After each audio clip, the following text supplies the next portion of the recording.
કે bill gates, એને કોઈ ઇન્ટરવ્યુ ની અંદર પૂછવામાં આવ્યું કે એવો કોઈ માણસ છે કે જેને તમારે કઈ દેવાનું બાકી હોય કે મળવાનું બાકી હોય. ઈ કે વર્ષો પહેલા હું જયારે સામાન્ય બિઝનેસ કરતો હતો ત્યારે એક વ્યક્તિએ મને છાપું વાંચવા આપેલું. ત્યારે મારે પાસે પૈસા છૂટા નહોતા ને, તો એને કીધું હતું કે તમે વાંચો ને, પૈસાની જરૂર નથી. એટલે મેં એને એવું કીધું હતું કે આ તારે નુકસાની જાહે ને, ત્યારે છાપાવાળાએ મને એવી વાત કરી હતી કે નુકસાનીનો કોઈ પ્રશ્ન જ નથી, હું મારા નફામાંથી તમને વાંચવા આપું છું, એટલે તમે એ ચિંતા ન કરો.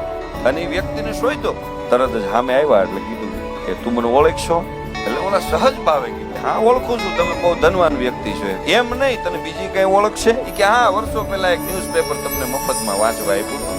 એટલે બિલ ગેટ્સે કીધું કે આ દુનિયાની અંદર સૌથી ધનવાન વ્યક્તિ હું છું, તું ખાલી હાથ મૂકી વસ્તુ તારી, તારું ઋણ ચૂકવવું છે મારે. છાપાવાળાએ જવાબ આપ્યો કે મારે કાંઈ જોતું નથી. કે કેમ?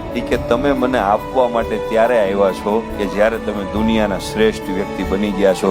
મેં તમને છાપું વાંચવા ત્યારે આપ્યું હતું કે જ્યારે મારી પરિસ્થિતિ ડાઉન હતી. એટલા માટે તમે કોઈના માટે સારું વિચારો છો ને, તો એના માટે પોઝિશનની જરૂર નથી, હૃદયના ભાવની જરૂર છે. ભલા માણસ